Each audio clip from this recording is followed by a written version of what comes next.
en vivo con nuestro querido amigo también de las fundaciones liberales, el doctor Domingo Cavallo, quien agradecemos profundamente la presencia y su tiempo. Les recuerdo que, como bien dijo Celeste, este es un evento conjunto de varias fundaciones liberales, entre ellas Club de la Libertad, Fundación Federalismo y Libertad, Fundación Libertad y con el acompañamiento de la Fundación Naumann. Les recuerdo, por favor, que todos mantengan sus micrófonos apagados. Luego vamos a tener una posibilidad de hacer preguntas al doctor Cavallo. Primero lo vamos a escuchar. Todos conocemos la trayectoria del doctor Cavallo, pero siempre es bueno recordar a nuestro doctor, nuestro querido amigo doctor Cavallo como ex ministro de Economía en 2 oportunidades, fue canciller, diputado, candidato a presidente y a jefe de gobierno, así que no solamente es una persona académica del ámbito económico, sino también una persona estadista y también político. Así que, sin más preámbulo, vamos a escuchar al doctor Cavallo. En primer lugar, quiero agradecerles la invitación. Hace 3 o 4 meses que decidí no dar opiniones en los medios sobre la realidad actual porque me parece que hay demasiado ruido con muchas opiniones que se basan en prejuicios y no en una observación detallada de la realidad. También hay exagerada discusión basada en ideologías, cuando en realidad en momentos como este es fundamental tener una interpretación acabada de la realidad, y por eso es mejor observar, seguir los acontecimientos, y solo cuando uno está convencido de algo y puede hacer un aporte, dar una opinión, sobre todo en casos como el mío, que hemos tenido una actuación importante en el pasado en materia de diseño e implementación de políticas económicas. Pero he hecho una excepción porque respeto mucho a todas las personas y a todas las instituciones del Club de la Libertad. Por supuesto, leo todo lo que publican y lo que escriben, y me parece que trabajan muy bien y que tienen una actitud muy constructiva. Además de que comparto en general el enfoque y la importancia que le asignan a la libertad individual y también al respeto de los derechos de propiedad y de todos los principios que nuestra historia, y la historia yo diría de la humanidad, demuestra que han sido clave para el progreso de las naciones. Con respecto a la crisis que estamos viviendo y a lo que pueden ser las salidas, no voy a decir mucho. En todo caso, después voy a responder las preguntas que me quieran formular. Pero en lo inmediato yo creo que la crisis se va a agravar en los próximos meses y, si no, quizás también en los próximos trimestres, porque todavía no hemos visto todos los efectos económicos y sociales de la paralización virtual de un alto porcentaje de la actividad económica.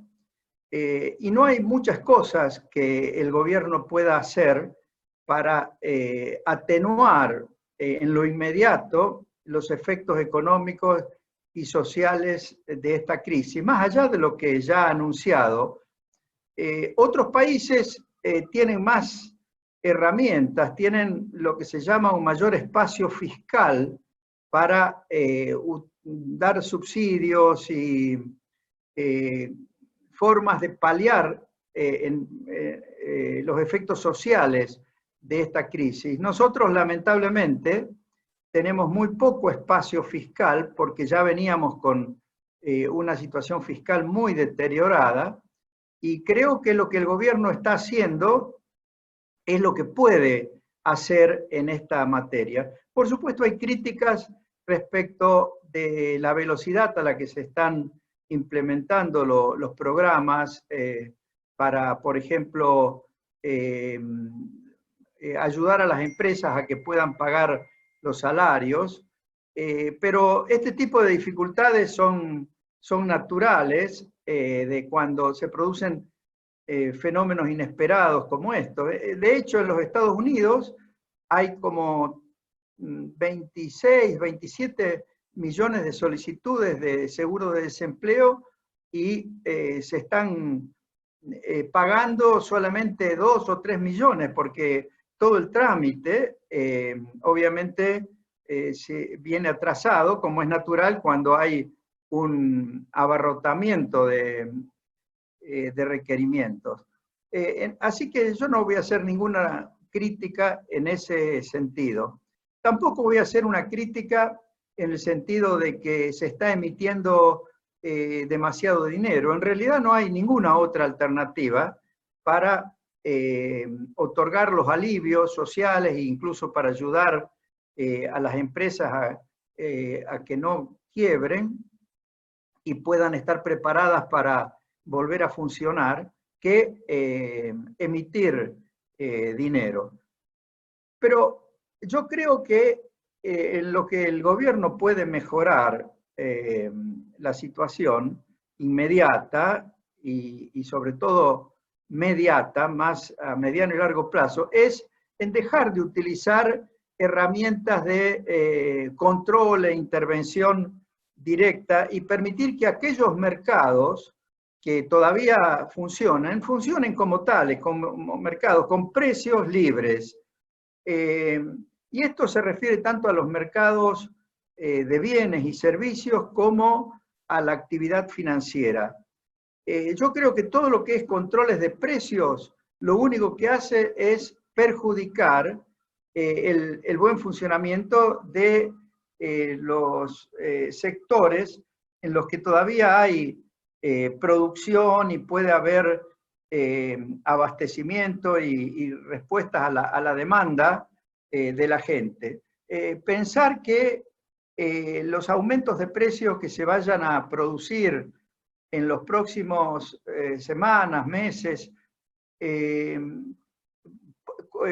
por el normal funcionamiento de estos mercados, van a poder ser evitados con controles de precios, es realmente una ilusión, una equivocación muy grande. Yo creo que lo mejor que puede hacer el gobierno es dejar que los mercados que todavía funcionen libremente. Que la inflación va a aumentar en el futuro mucho, es inevitable. En lo inmediato no va a haber una inflación muy diferente a la que venía de arrastre y además va a estar limitada a las operaciones que se están produciendo en la economía. Así que nada que signifique intervenir e interferir en el funcionamiento de los mercados que aún funcionan puede ayudar. Lo mismo en materia financiera. Yo creo que el gobierno obviamente va a tener que emitir mucho dinero.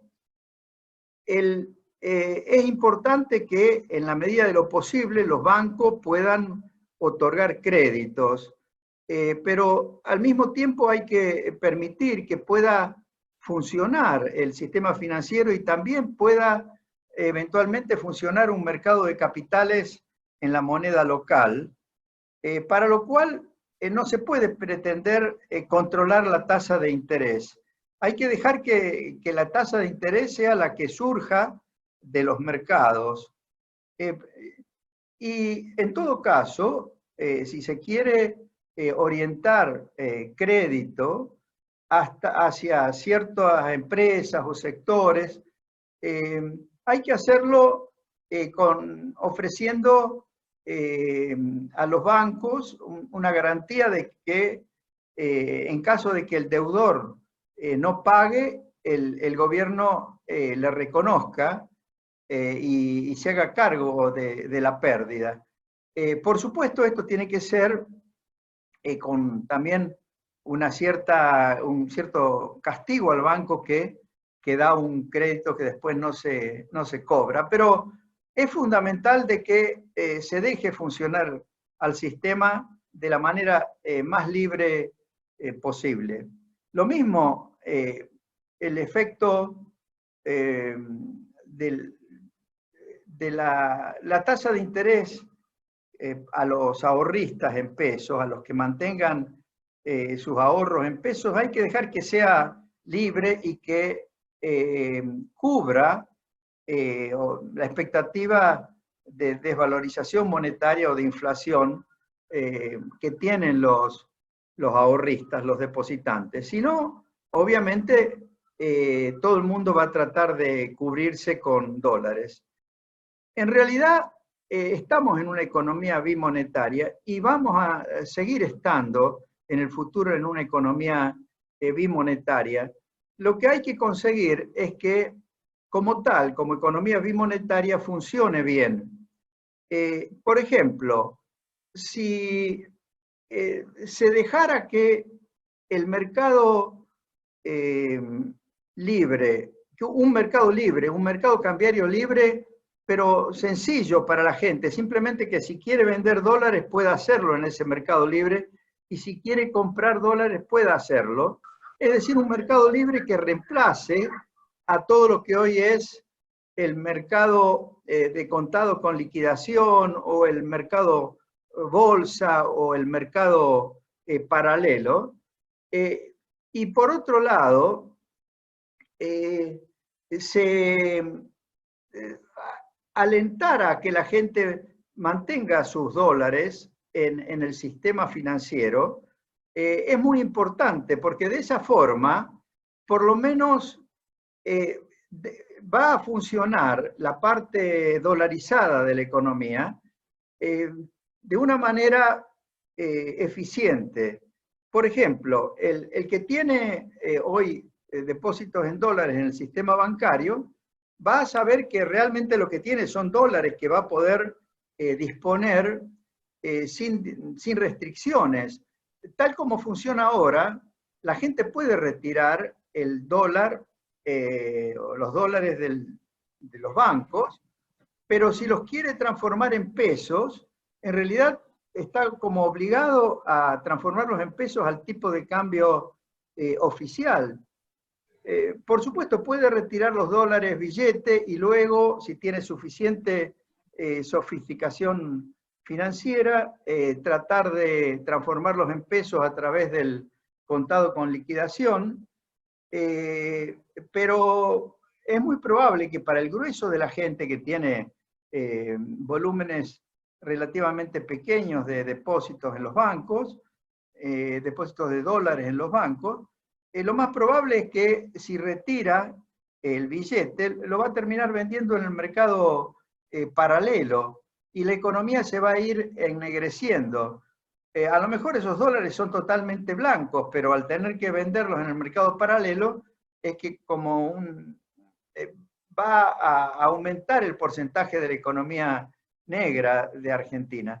Además, al no existir un mercado financiero totalmente libre, lo cual no significa que de inmediato haya que ir a una unificación con el mercado comercial, se alienta también eventualmente la utilización de los dólares que la gente pueda tener ahorrados para mantener su nivel de ingresos e incluso para las empresas que puedan tener algo de sus ahorros en dólares, poder canalizarlos a la actividad productiva sin incurrir en una pérdida cuando hacen el cambio.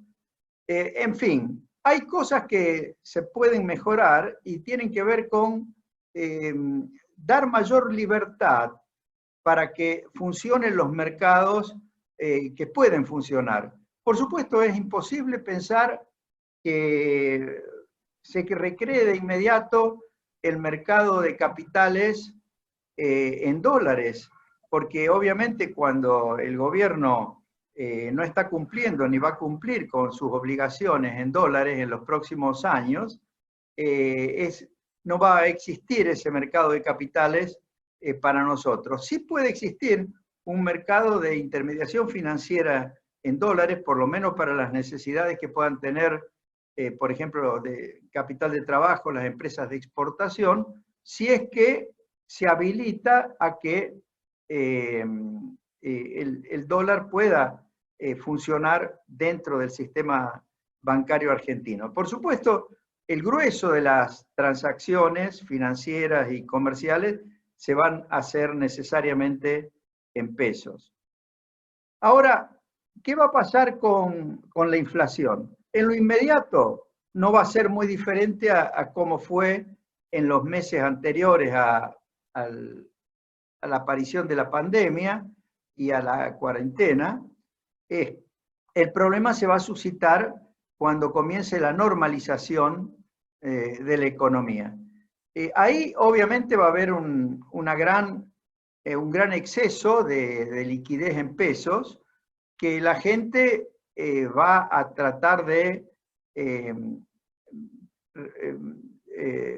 transformar en bienes o en dólares. Por supuesto, es inevitable que el tipo de cambio en el dólar libre, en los mercados libres, va a estar bastante alejado, muy alejado del oficial. Por lo tanto, es inevitable que en algún momento va a tener que haber una devaluación que va a ser fuerte en el mercado comercial. Ahora, ¿qué va a pasar después de esa fuerte devaluación? Bueno, ahí bien está la clave de pensar una solución para el futuro. Una fuerte devaluación como la que se va a producir cuando empiece a normalizarse la economía y haya una brecha muy grande, puede ser el punto de partida de un proceso hiperinflacionario o puede ser el punto de partida de un buen plan de estabilización económica. La diferencia está en si el conjunto de anuncios que haga el gobierno respecto de cómo va a quedar organizada la economía hacia el futuro y cómo se va a manejar la economía hacia el futuro, convence a quienes tienen ahorros, que lo tienen mayormente en dólares, puede ser dentro del país o fuera del país, que es el momento de aplicarlos a la reconstitución del capital de trabajo de las empresas y eventualmente a la inversión. O si, por el contrario, se ve a la fuerte devaluación como el punto de partida de una desorganización aún mayor de la economía, en cuyo caso, obviamente, no va a haber nada de regreso de capitales o de aplicación de los capitales a la reconstitución de capital de trabajo de las empresas y a la inversión, sino que va a haber una fuga aún mayor y por lo tanto es ahí donde se puede producir el fenómeno hiperinflacionario. Por lo tanto, la clave está en pensar cómo debe ser la organización de la economía y cómo debe ser la política económica a partir del momento en que vaya a tener que producirse un fuerte ajuste del tipo de cambio en el mercado oficial y estar preparado para implementar lo que yo creo que se necesitaría, que es un buen plan de estabilización. Se habla mucho de cómo sería el régimen monetario en ese caso. Yo creo que inevitablemente va a tener que ser un régimen bimonetario. Yo no creo que se pueda ir de inmediato a un tipo de dolarización como algunos pregonan, tampoco a un régimen de convertibilidad con tipo de cambio fijo como lo implementamos en 1991, pero sí a un régimen bimonetario que funcione como está funcionando en Perú, por ejemplo, donde obviamente la estabilidad del tipo de cambio va a ser clave, pero va a tener que ser una estabilidad lograda fundamentalmente por confianza en las políticas fiscales, monetarias y las reglas de juego en general que se anuncien hacia el futuro. Yo creo que eso es posible. Lamentablemente, si uno sigue las declaraciones que hacen desde el presidente Fernández a los funcionarios principales, yo creo que no se descubre que tengan en mente una buena organización de la economía y que tengan las ideas que puedan llevar a un buen plan de estabilización y crecimiento hacia el futuro. Por ejemplo, este hecho de interrumpir las negociaciones de libre comercio que está llevando a cabo el Mercosur es realmente es muy equivocada. En general, todas las declaraciones que se han estado haciendo en materia de política comercial futura, que recuerdan la vuelta al proteccionismo de los 70, parecen inspiradas por de Mendiguren y por la gente que siempre ha boicoteado los procesos razonables de apertura económica y de integración al mundo. Creo que si va por esa vía, el gobierno va a fracasar seguramente en materia de estabilización y crecimiento hacia el futuro. También en materia impositiva, esto de pensar de que el mejor impuesto que se puede aplicar es el impuesto este que denominan a los ricos, yo creo que eso es pura demagogia. Yo creo que en materia impositiva el gobierno tendría que estar pensando, por ejemplo, en eliminar todos los impuestos que gravan a las exportaciones, tanto por el lado de los ingresos de las exportaciones como por el lado del costo de los insumos, de la producción exportable, y realmente prepararnos para poder alentar de manera genuina el comercio internacional de Argentina. Muchos dicen, pero va a caer el comercio internacional en el mundo, va a haber menos transacciones, menos exportaciones, menos importaciones en general en todos los países del mundo. Sí, es cierto, pero eso no significa que nosotros lo hagamos caer aún más.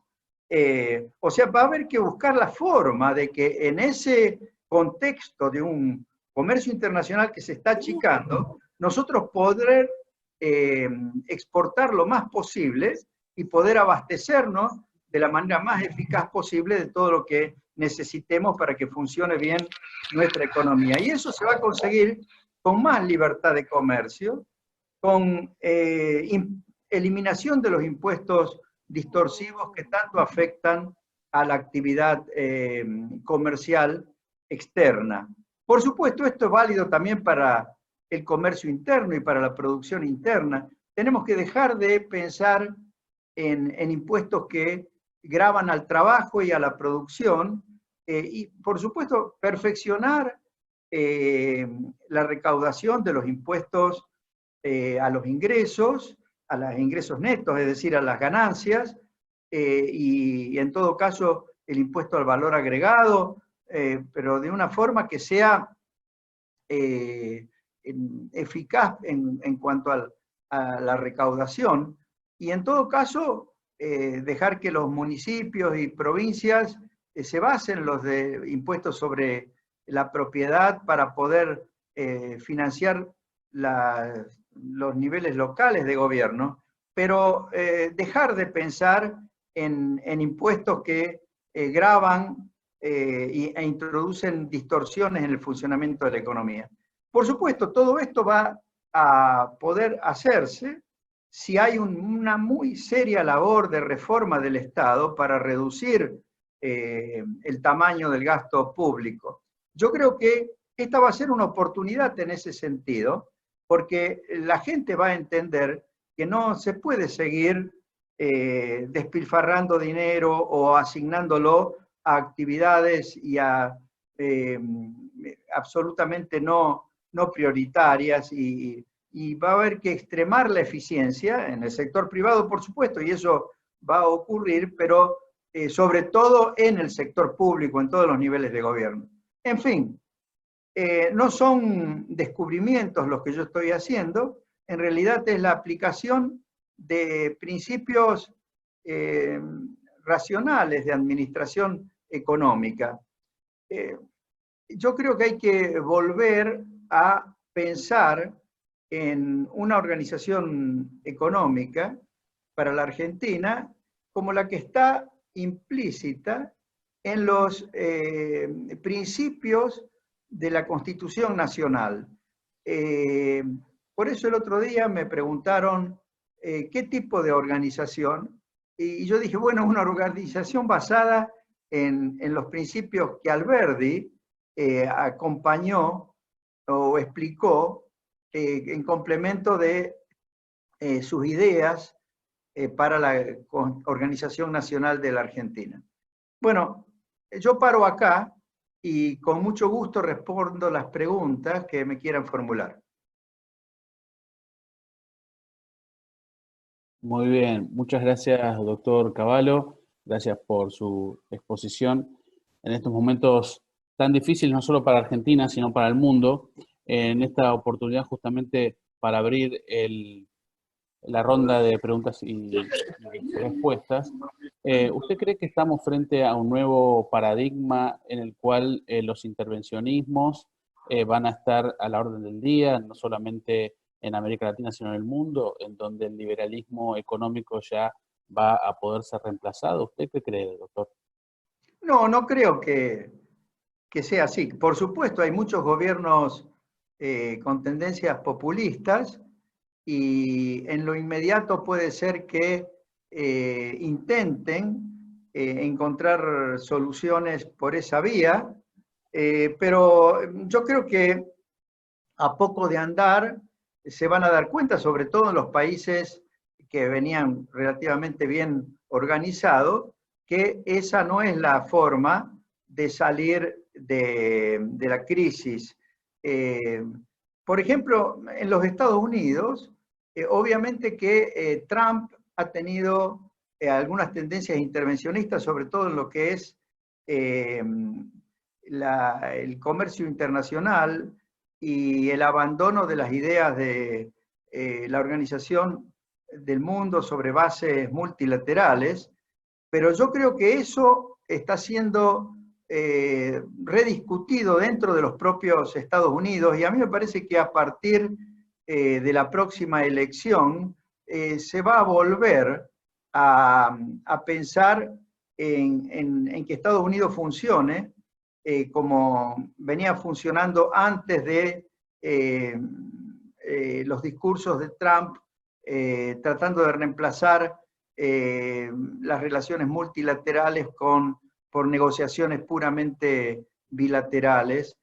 Y en particular yo pienso que se va a avanzar hacia una mejor relación entre Estados Unidos, Europa y China. No creo que vayan a una guerra, digamos así, que complique el funcionamiento de la economía internacional. Y en materia de intervenciones en las economías domésticas, locales, es probable que como consecuencia de que los gobiernos van a tener que hacer aportes de capital, en muchos casos a empresas, para evitar su quiebra y para que puedan seguir funcionando. En algunos países europeos y a lo mejor también hasta en los mismos Estados Unidos y en otros países avanzados va a haber una mayor participación del Estado en la propiedad de las empresas, pero no creo que eso cambie la forma de operar de las empresas, es decir, van a seguir funcionando como en una economía de mercados. Y de hecho, en China, a pesar de que hay todavía gran cantidad de empresas estatales, sin embargo funcionan no como ministerios o como era el antiguo manejo en la Unión Soviética o en la propia China, en relación a las empresas del Estado, sino como empresas que operan en los mercados. Y los mercados van a tratar de funcionar o los va a dejar funcionar con libertad. Y yo creo que va a haber un redireccionamiento de los esfuerzos de los gobiernos y de los estados hacia la prestación de servicios, por ejemplo, de salud. Obviamente que va a haber un mayor énfasis en estar mejor preparados para enfrentar situaciones incluso inesperadas como esta. Y también pienso que va a haber muchos esfuerzos dirigidos a la investigación, no solo en materia de salud, sino en todos los ámbitos. ¿Qué países van a salir más rápidamente adelante? Aquellos que den más espacio para la creatividad de sus científicos, de sus empresarios, de sus intelectuales, y eso se consigue con más libertad, no con mayor intervención del Estado. Muy bien, muchas gracias, doctor. Vamos a ir abriendo entonces ahora sí alguna ronda de preguntas. Tengo al presidente de la Fundación Libertad, Gerardo Bongiovanni. Hola, Mingo, muchas gracias por acompañarnos hoy nuevamente. No, muchas gracias por invitarme. Bueno, vos mencionabas el tema de las intervenciones del Estado que aumentan. Claro, lo ideal sería que el Estado entre y salga de este tipo de crisis, ¿no? Como lo hizo en Estados Unidos 2008-2009, que entre, pero que se retire rápidamente. Aquí en la Argentina, considerando un poco el pedigrí de este gobierno y algunos antecedentes vinculados al kirchnerismo, ¿podemos esperar eso, que el Estado entre y salga? ¿O más bien hay que pensar que el Estado entra para quedarse, para ir tomando lugares que antes tenía el sector privado y eventualmente seguir dificultando el accionar de las empresas en Argentina? Bueno, obviamente que si nos guiamos por la ideología predominante en el gobierno en este momento y por algunos de los discursos, uno tiende a pensar que cuando el Estado se quede con las empresas, lo va a hacer pensando en que tiene capacidad para manejarlas y mejor que el sector privado y posiblemente quiera seguir haciéndolo. Pero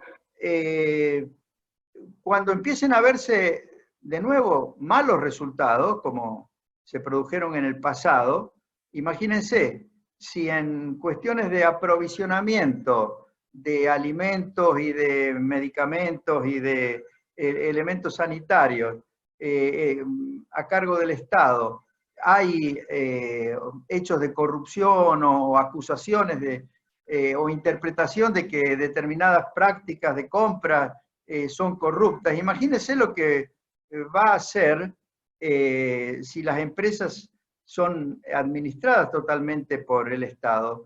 Yo creo que si llega a ocurrir que termina este proceso con una gran cantidad de empresas reestatizadas o estatizadas, cuando antes no lo eran, se van a poner de manifiesto muy pronto los efectos muy negativos del mal manejo de esas empresas, y yo creo que después va a venir necesariamente un proceso de privatizaciones. En definitiva, todas las privatizaciones que llevamos a cabo en los 90 no fueron porque el presidente Menem o porque el Partido Justicialista que gobernaba en ese momento trajera una ideología privatista, sino que fue porque quedó claro que el estatismo y el manejo que habían tenido las empresas del Estado habían perjudicado a los usuarios, a los consumidores, y habían generado grandes déficits fiscales.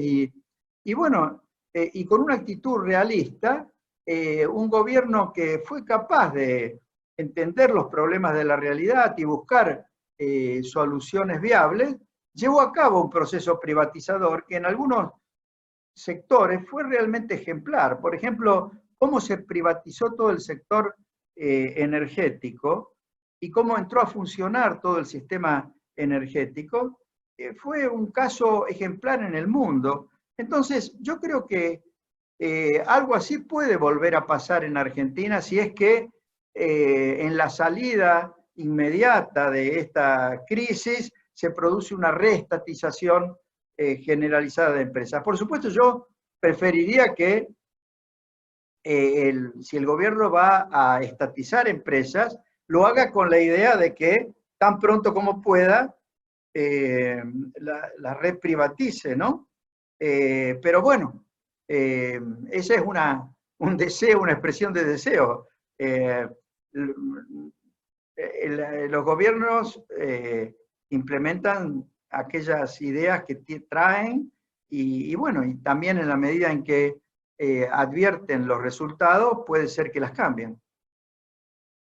Muy bien, le recuerdo a los participantes y también a nuestro orador, el doctor Cavallo, que tenemos ya más de 200 personas participando, así que les pedimos paciencia a todos porque tenemos un montón de preguntas, claro. Pero aquí hay una pregunta del público que me parece muy interesante, doctor, respecto a todas las economías van a sufrir este colapso, ¿no? en la economía mundial que vamos a ver luego de la pandemia, pero Argentina pareciera que otra vez está mal parada para esto en comparación a los países ricos. Doctor, usted que ha sido historiador de nuestra economía argentina, ¿por qué llegamos a este punto otra vez de crisis? ¿A dónde usted ve que tenemos, digamos, la responsabilidad en el Fondo Monetario, Estados Unidos, las políticas erradas de los gobiernos? Bueno, las razones son, en mi opinión, muy claras. Nosotros, salvo periodos muy cortos de tiempo, nos hemos ido aislando del mundo. No hemos aprovechado las oportunidades que ofrecía la economía global, y me refiero desde los años 40 hasta ahora, y siempre hemos caído en restricciones, sobre todo por el lado de nuestra balanza comercial y balanza y cuenta corriente de la balanza de pagos, y lo mismo en materia fiscal. Siempre hemos gastado mucho más de lo que era razonable y finalmente hemos financiado esos gastos con emisión monetaria o con endeudamiento, para colmo, en condiciones muy onerosas. Y finalmente creímos que la solución era el descontrol inflacionario, que es una forma de default de todas las obligaciones en pesos, o un default de la deuda en dólares, de la deuda externa, y de esa forma hemos ido destruyendo el crédito público y también el crédito privado. Hemos afectado los derechos de propiedad de aquellos que habían ahorrado, que habían tenido éxito en sus decisiones económicas del pasado, y prácticamente hemos ido a los tumbos en nuestra economía. Así que no es sorprendente que esta pandemia nos encuentre en una situación, una de las peores situaciones comparada con otras economías del mundo. Quizás solo Venezuela y algunos países de África están en peor situación que Argentina. Si uno la mira por el lado de la inflación y de la persistencia del fenómeno estanflacionario que venimos sufriendo. Entonces, obviamente que eso tiene que ver con toda nuestra historia de desaciertos, de la cual obviamente somos responsables todos los que hemos estado en la actividad pública en estos últimos 70 años, ¿no? Ahora, lo importante sería poder aprender de todos estos errores. Y bueno, para eso estamos los que pretendemos ser economistas e historiadores, y que tenemos que hacer nuestro aporte tratando de interpretar esa historia. Yo lo he hecho escribiendo varios libros, el último de los cuales, que es el que más me gusta, es una historia económica de la Argentina que escribí con mi hija, Sonia María, que describe nuestra experiencia con sus más y con sus menos, incluida, por supuesto, aquella en la que yo he sido responsable, la de la década de los 90. Pero, en fin, yo creo que más que lamentarnos por todos nuestros errores del pasado, lo importante sería que aprendiéramos. Por ejemplo, ahora, burlarnos de Chile me parece un despropósito total. Tomar las reacciones sociales que hubo en Chile hace algunos meses como una demostración de que ha fracasado el neoliberalismo y pretender, digamos así, atacar a las reglas de juego y a la organización de la económica de Chile, es de una miopía o de una mala intención muy grande por parte de los que hacen eso. Cuando uno compara cómo evolucionó Chile desde los 80 para acá, comparado con Argentina, no podría existir otra cosa que admiración de los argentinos hacia la experiencia chilena. Por eso a mí me parece sumamente lamentable que aparezcan expresiones de burla hacia Chile y hacia Piñera en las expresiones públicas, ¿no? De muchos analistas y también de mucha gente de la política. En ese sentido, el presidente Fernández ha cometido un error muy grave con estas expresiones que tuvo en la reunión del Grupo de Puebla. Me hizo acordar un poco a los reportajes que le hace Berbisky al presidente, donde le trata de sacar para que expresiones como que avalen las ideas que él tiene. Bueno, Ominami prácticamente le sacó a Fernández expresiones que, bueno, podrían estar en boca de un dirigente de la oposición chilena, pero no de un jefe de Estado de un país amigo como es Argentina de Chile, ¿no? Hay muchas preguntas, doctor Cavallo, respecto a la propuesta que ha hecho el gobierno de reestructuración de deuda con esta quita de valor nominal de más del 60%. Y la pregunta del público tiene que ver con eso, justamente. ¿Cómo afecta si hay default la deuda con el fondo y al sector privado, el caso de que el gobierno no quiera modificar su propuesta de negociación de deuda? Bueno, que va a haber necesariamente una reestructuración de la deuda y que lo que el gobierno va a poder pagar en los próximos 3 o 4 años es poco, es algo que todo el mundo sabe y entiende. Ahora lo que no debe hacer el gobierno, ni el gobierno nacional, ni los gobiernos provinciales, es dar imagen de que está contento por no poder pagar la deuda o que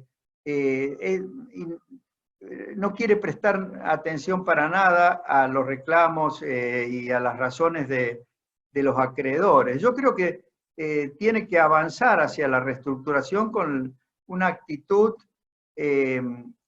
muy constructiva y no dogmática. Yo creo que tiene que abrir una negociación, tiene que asegurarse que finalmente la oferta definitiva que quede en los escritorios de los acreedores sea una oferta que estos puedan aceptar en el porcentaje que requieren en las cláusulas estas de acción colectiva que están en los bonos. Ahora, es difícil dar una opinión desde afuera. Yo creo que hay que dejar que los negociadores lleven a cabo esas negociaciones de la mejor manera que puedan, pero es una lástima que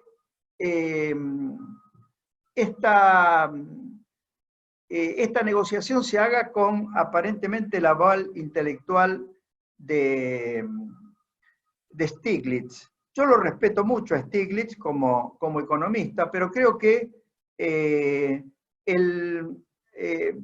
llevar a cabo la reestructuración de la deuda como una especie de lucha contra los mercados de capitales, contra los acreedores, contra los bonos, contra el mundo, es una gran equivocación.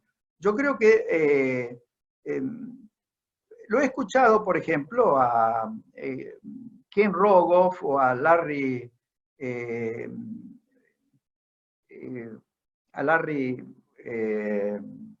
bueno, a distintos economistas serios, reconocer que es necesaria una reestructuración de las deudas. Incluso hablan de una moratoria generalizada para las economías emergentes. Pero ninguno de ellos lo hace como echándole la culpa a los acreedores o a los organismos internacionales de los problemas que los países tenemos. En general, se reconocen las circunstancias internacionales que hacen difícil a los países cumplir, y se refieren básicamente a los efectos de la crisis del coronavirus, pero nadie serio puede sostener en Argentina que el problema que tenemos de deuda es un problema que fue causado por los acreedores o por los organismos multilaterales de crédito. La deuda que tenemos en Argentina es culpa total de los argentinos, obviamente fundamentalmente de quienes han manejado la política económica y el Estado en sus distintos niveles de la Argentina. Así que habría que negociar con humildad, reconociendo nuestros errores y sin prepotencia, tratando de llegar a una reestructuración. Porque después hay que pensar en que, no digo que inmediatamente, pero hacia el futuro, Argentina va a tener que volver a funcionar en el contexto de los mercados de capitales del mundo, y depende de cómo se lleve a cabo esta negociación, será la voluntad que haya en el futuro para aceptarnos nuevamente como partícipes en esos mercados. Muy bien, les recuerdo a todos también, quienes están asistiendo a la transmisión directo, que esto está siendo grabado, así que después lo vamos a poder escuchar en los canales de sus respectivas fundaciones. Nos vamos a Córdoba, que tenemos a Agustín Spassesi, el dirigente liberal de la localidad de Córdoba, que nos va a hacer una pregunta. Agustín. ¿Qué tal? Buen día a todos. Buen día, doctor Cavallo. Disculpe, para consultarlo, ¿qué medidas cree usted que se podrían tomar para formar un mercado de capitales propios, para fomentar el crecimiento de capitales propios en Argentina, ya que en los próximos años seguramente tengamos posibilidad de financiarnos en el exterior? Gracias. Bueno, algo he mencionado ya y he escrito sobre esto en mi blog en el pasado inmediato, ¿no? Yo siempre sostuve que el reperfilamiento o la reprogramación o la reestructuración de la deuda en dólares, tanto bajo ley argentina como bajo ley extranjera, era inevitable, pero que había que evitar a toda costa el reperfilamiento o la reestructuración de la deuda bajo ley argentina, pero en pesos. O sea, era muy importante que el gobierno cumpliera con sus obligaciones en pesos. hubo un error inicial todavía en el gobierno de Macri de reperfilar las letes y los bonos en pesos, pero después el gobierno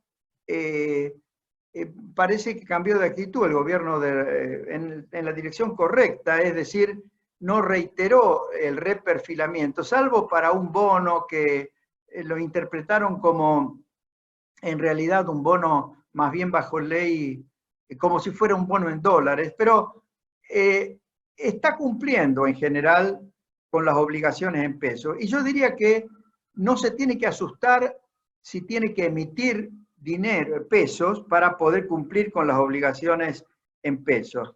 Lo que tiene que conseguir el gobierno es que los bonos en pesos o las letras en pesos que emita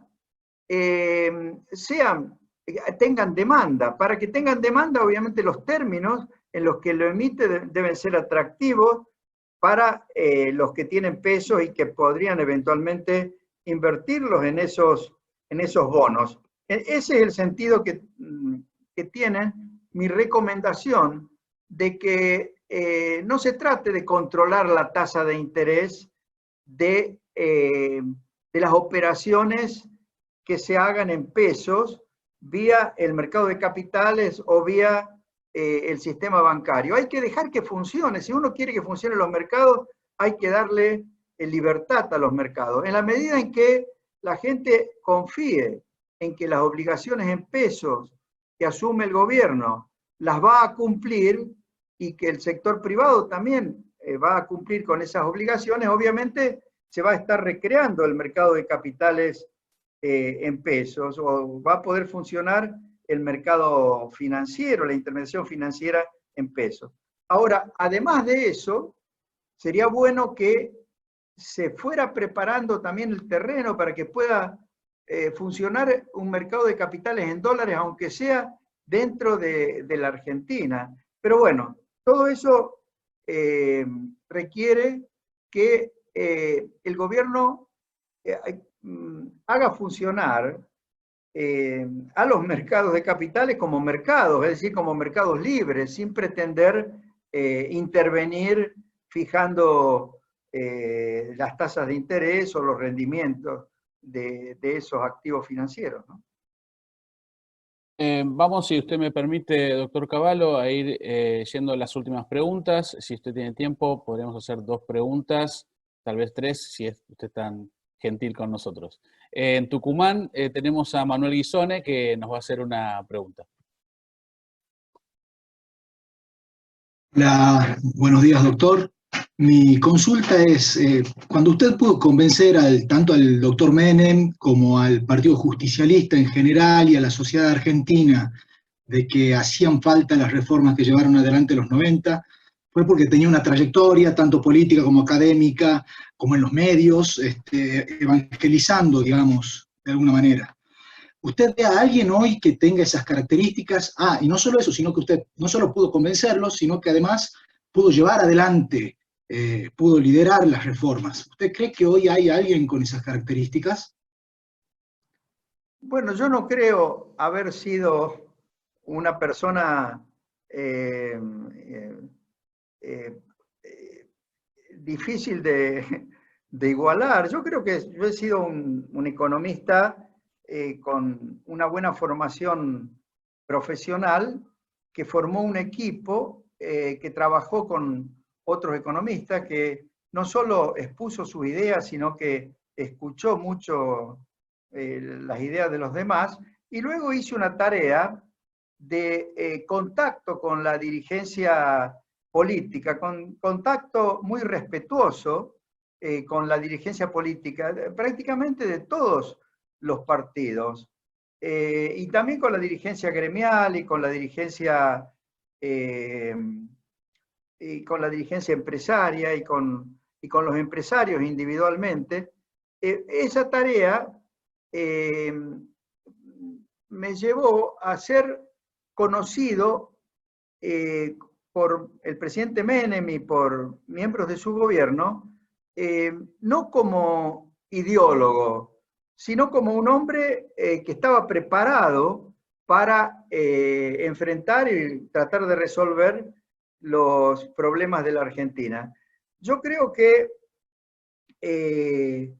hay personas, yo cuando me preguntan suelo dar el nombre de Melconian,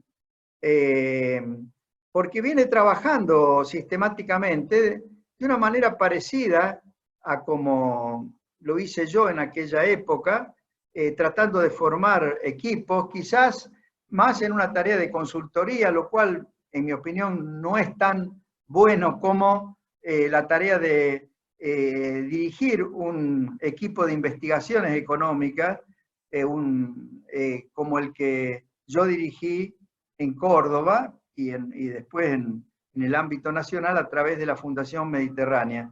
Pero bueno, yo creo que hay personas, menciono Melconian porque es obviamente el más activo y más conocido, pero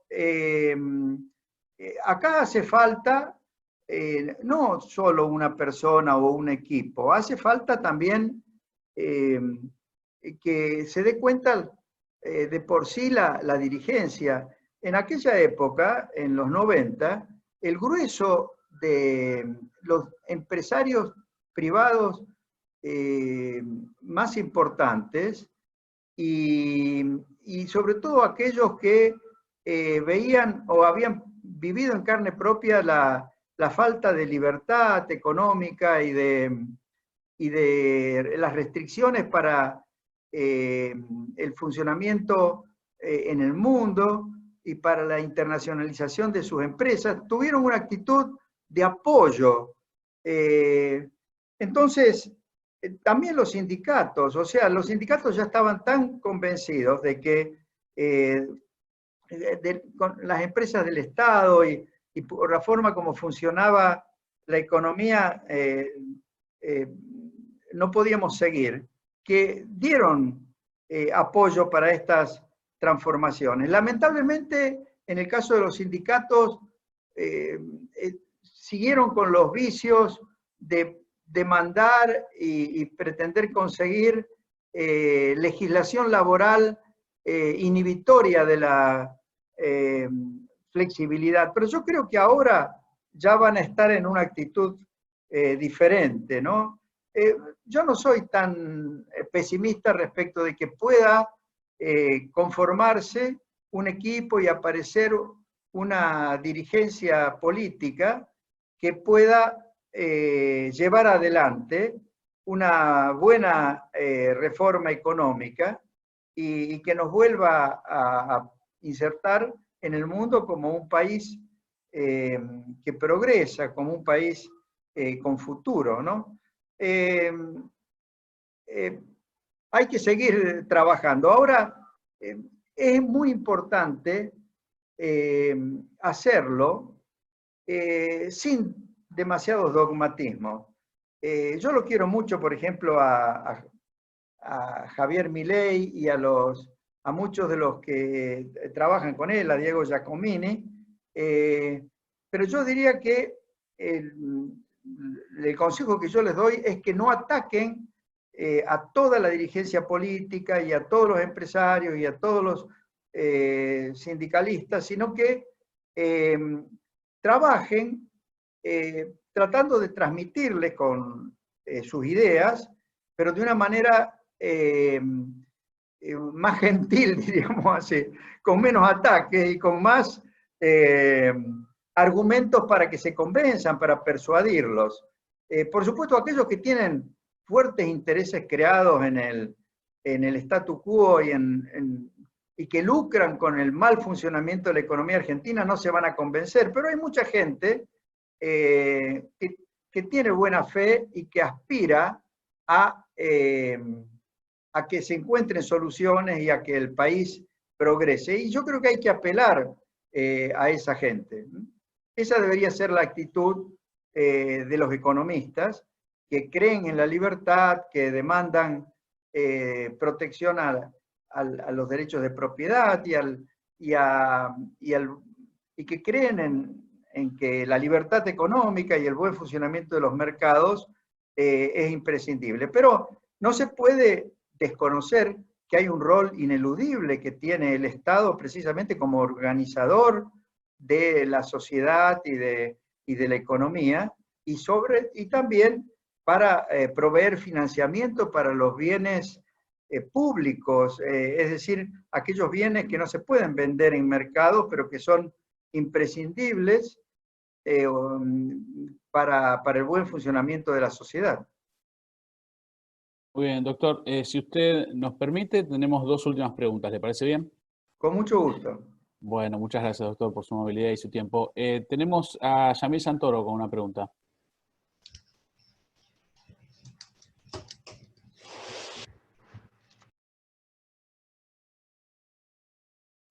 Yamil, ¿estás por ahí?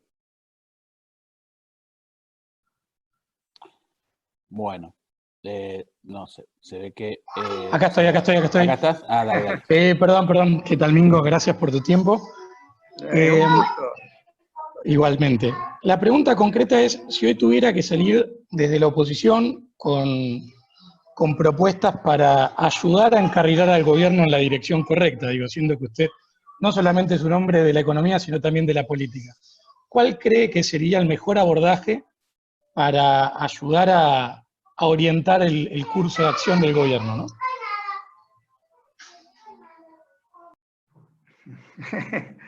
Es una cuestión complicada, pero, por ejemplo, la oposición debería criticar las medidas y los anuncios que van en contra de una buena organización económica.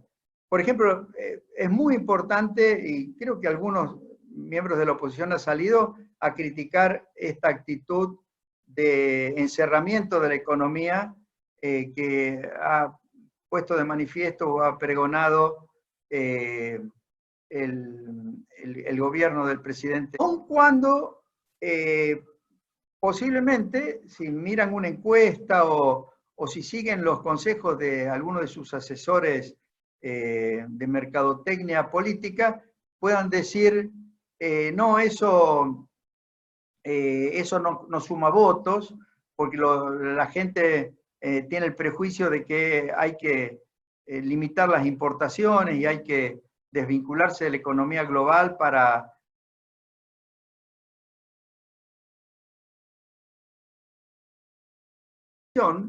tiene que identificar cuáles son realmente las ideas con las que quiere hacer política y luego ir utilizando las circunstancias concretas, las decisiones concretas que toma el gobierno y que van en contra de lo que ellos tienen como idea para tratar de machacar y de trabajar sobre esas ideas, sin andar especulando en lo inmediato con cuántos votos se ganan o cuántos votos se pierden.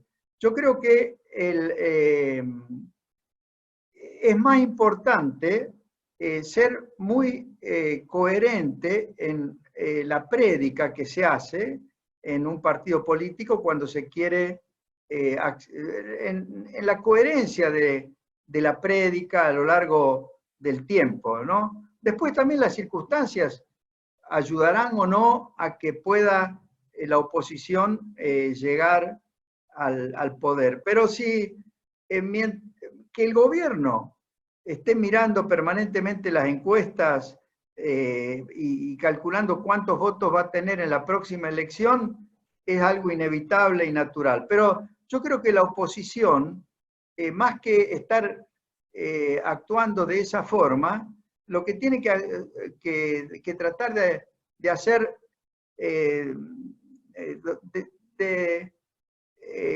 de transmitir sus ideas con las posiciones que va tomando, aunque en lo inmediato no aparezcan como haciéndoles ganar votos. Bueno, muy bien, doctor. Recordamos a todos que esto ha sido grabado, así que lo podemos volver a escuchar a nuestro doctor Cavallo, a nuestro amigo, en las páginas de internet de nuestras respectivas fundaciones. Esto es un esfuerzo conjunto de las fundaciones Club de Libertad, Fundación Libertad, Federalismo Libertad y con el acompañamiento de la Fundación Naumann.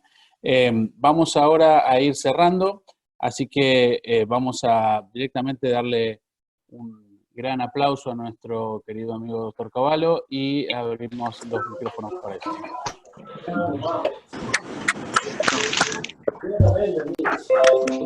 Les agradezco mucho que me hayan invitado y me hayan dado esta oportunidad para... Gracias. Es cerrar nuestro evento. De Cavallo, grande. Muchas gracias, doctor. Y gracias a todos los que se sumaron hoy para compartir otra mañana con nosotros. Esperamos que haya sido de su agrado y los invitamos a conocer las fundaciones que están llevando adelante este trabajo por la difusión de las ideas de la libertad. Así que, bueno, será hasta el próximo encuentro. Muy bien, muchas gracias a ustedes. Adiós. Adiós. Muchas gracias desde Asunción, Paraguay. Bueno, un gran gusto.